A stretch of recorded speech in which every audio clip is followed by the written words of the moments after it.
অশ্বত্থামার অভিশপ্ত জীবন কেন এবং শ্রীকৃষ্ণ কেনই বা অশ্বত্থামাকে অভিশাপ দিয়েছিলেন সেই সম্বন্ধে আগে একটু কিছু জানি। হস্তিনাপুরের কুলগুরু দ্রোণাচার্যর সাথে বিয়ে হয়েছিল কৃপাচার্যের বোন কৃপির সাথে এবং তাদের একটি পুত্র সন্তান হয়। সেই সন্তানের নাম রাখা হয় অশ্বত্থামা। দ্রোণাচার্য বহু বছর ধরে মহাদেবের আরাধনা করেন আর মহাদেবের আশীর্বাদে তারই মতো পরাক্রমশালী পুত্র তিনি লাভ করেছিলেন। এই পুত্রের কপালে ছিল মহাদেবের এক আশীর্বাদের রত্ন।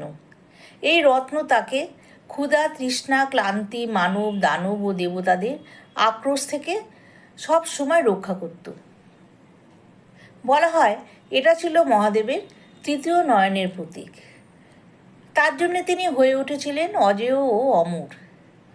ছোটবেলায় খুব দারিদ্র্যের মধ্যে তাদের দিন কেটেছিল।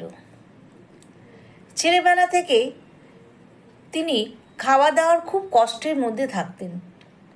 এই অবস্থা দেখে কৃপা কী করল, হস্তিনাপুরে আমন্ত্রণ জানান দ্রোণাচার্যকে আর সেখানে দ্রোণাচার্যকে পাণ্ডব ও কৌরবদের গুরু হিসাবে নিযুক্ত করেন। সেখানে দ্রোণাচার্য তাদের গুরু হিসাবে নিযুক্ত হন এবং তাদের সাথে অশ্বত্থামার শুরু হয় শিক্ষা ও অস্ত্রবিদ্যা। গুরু দ্রোণাচার্য তার পিতা ও ঋষি ভরদ্বাজের কাছ থেকে পাওয়া বিদ্যা ও জ্ঞান সকল শিষ্যদের মধ্যে উজাড় করে দেন। পিতার কাছ থেকে অস্ত্রবিদ্যা ছাড়াও তিনি ঐশ্বরিক বিদ্যা, দৈববিদ্যা এগুলোও তিনি লাভ করেছিলেন।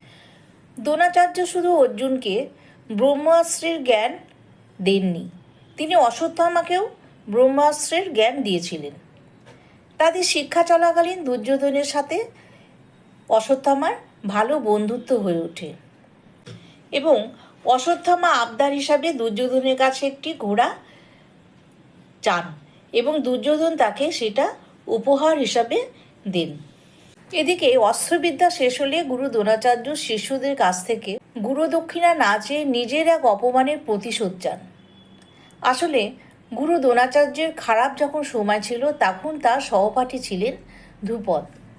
তাকে কথা দিয়েছিলেন ধ্রুপদ যে তিনি যখন রাজা হবেন তার রাজ্যের অর্ধেক তিনি দ্রোণাচার্যকে দান করবেন। কিন্তু তিনি যখন রাজা হলেন তখন তিনি তাকে রাজ্য তো দিলেনই না, এমনকি একটা গাভী পর্যন্ত তাকে দিলেন না। উপরন্তু রাজসভায় তাকে ভিখারি বলে উপেক্ষা করেন। দ্রোণাচার্যের ভীষণ আত্মসম্মানে লাগে। তখন তিনি পাণ্ডবদের সহায়তায় সেই